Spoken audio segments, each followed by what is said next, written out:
ذلك بأن الله نزل الكتاب بالحق وإن الذين اختلفوا في الكتاب لفي شقاق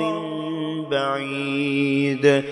ليس البر أن تولوا وجوهكم قبل المشرق والمغرب ولكن البر من آمن بالله واليوم الآخر والملائكة والكتاب والنبيين وآتى المال على حبه ذوي القربى واليتامى والمساكين وابن السبيل والسائلين وفي الرقاب وأقام الصلاة وآتى الزكاة والموفون بعهدهم إذا عاهدوا والصابرين في البأساء والضراء وحين البأس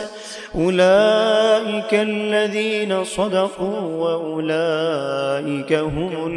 المتقون يا أيها الذين آمنوا كتب عليكم القصاص في القتلى الحر بالحر والعبد بالعبد والأنثى بالأنثى فمن عفي له من أخيه شيء فاتباع بالمعروف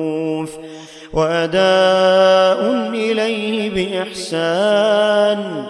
ذلك تخفيف من ربكم ورحمة فمن اعتدى بعد ذلك فله عذاب أليم ولكم في القصاص حياة يا أولي الألباب لعلكم تتقون كتب عليكم إذا حضر أحدكم الموت إن ترك خيرا الوصية للوالدين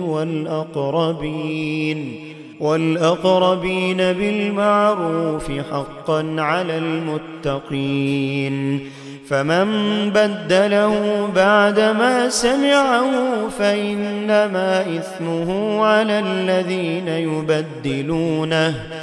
إن الله سميع عليم فمن خاف من موص